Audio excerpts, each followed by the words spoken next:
സത്യത്തിൽ ഇത്രയും ഈ PM ശ്രീ പദ്ധതി നടപ്പാക്കാൻ വൈകിച്ചതിൽ LDFും അതുപോലെ തന്നെ UDFും കേരളത്തിൽ ജനങ്ങളോട് മാപ്പ് ചോദിക്കേണ്ടതാണ്. കാരണം PM ശ്രീ പദ്ധതി ഈ നാട്ടിലെ സാധാരണക്കാരൻ്റെ പാവപ്പെട്ടവൻ്റെ മക്കൾക്ക് നല്ല മെച്ചപ്പെട്ട ആധുനിക സാങ്കേതിക വിദ്യ അടക്കമുള്ള വിദ്യാഭ്യാസം ലഭിക്കാൻ വേണ്ടിയിട്ടാണ് കൊണ്ടുവന്നിട്ടുള്ളത്. അതായത് സർക്കാർ സ്കൂളുകളിൽ നമ്മുടെ മെച്ചപ്പെട്ട അടിസ്ഥാന സൗകര്യങ്ങൾ ഉണ്ടാക്കുക, അതേപോലെ തന്നെ ശാസ്ത്ര സാങ്കേതിക വിദ്യകൾ അതിനെക്കുറിച്ചിട്ട് കുട്ടികൾക്ക് അറിവ് ലഭിക്കുക, ഇതിനൊക്കെ വേണ്ടിയിട്ടാണ് PM ശ്രീ പദ്ധതി കേന്ദ്ര ഗവൺമെൻറ് കൊണ്ടുവന്നത്. അതെന്തിൻ്റെ പേരിലാണ് മാർക്സിസ്റ്റ് പാർട്ടി എതിർത്തത്? എന്തിൻ്റെ പേരിലാണ് LDF എതിർത്തത്? LDF ഒടുവിൽ ഒപ്പുവെച്ച സമയത്ത് എന്തടിസ്ഥാനത്തിലാണ് UDF അതിൽ പ്രതിഷേധം പ്രകടിപ്പിച്ചത്?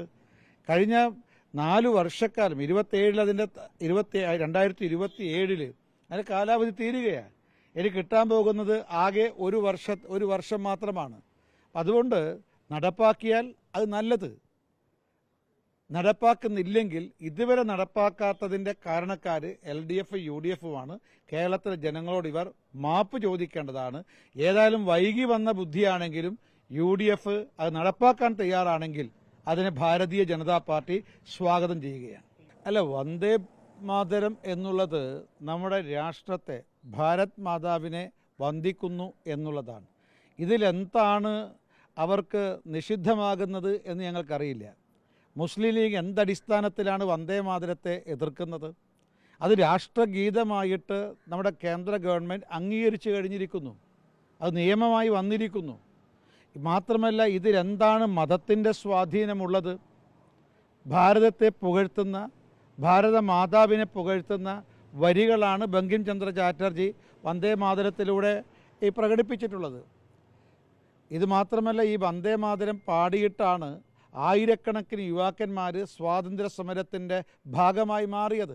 അതിനടിസ്ഥാനത്തിൽ രാഷ്ട്രത്തിന് സ്വാതന്ത്ര്യം കിട്ടിയിട്ടുണ്ട്.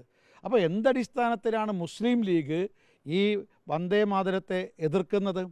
ഇത് മുസ്ലിം ലീഗിൻ്റെ ഒരു വിഭജനത്തിൻ്റെ അല്ലെങ്കിൽ വിഭാഗീയത സൃഷ്ടിക്കാനുള്ള ആസൂത്രിതമായ നീക്കത്തിൻ്റെ ഭാഗമാണ്. ഇവിടെ കേരളത്തിൽ വന്ദേ മാതരത്തെ എതിർക്കുന്ന മുസ്ലിം ലീഗ് മാത്രമല്ല, കോൺഗ്രസിനെ സംബന്ധിച്ച് നേരത്തെ അവർ വന്ദേ മാതരത്തെ അംഗീകരിച്ചവരായിരുന്നു. പക്ഷേ ഇക്കാലം അത്രയുമുള്ള മുസ്ലിം ലീഗുമായിട്ടുള്ള മുന്നണി ബന്ധത്തിൻ്റെ അടിസ്ഥാനത്തിൽ കോൺഗ്രസിനകത്ത് വിഭജനത്തിൻ്റെ വിഷവിത്ത് പാകാൻ, അത് മുളപ്പിക്കാൻ മുസ്ലിം ലീഗിന് സാധിച്ചു എന്നുള്ളത് ശരിയാണ്.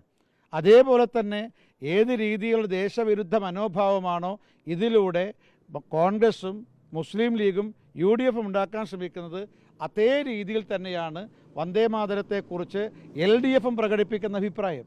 അതുകൊണ്ട് കേരളത്തിനകത്ത് ഒരു ദേശവിരുദ്ധമായ ഒരു വികാരം സൃഷ്ടിക്കാൻ ഇവിടുത്തെ LDFും UDFും സംയുക്തമായി പരിശ്രമിക്കുകയാണ്.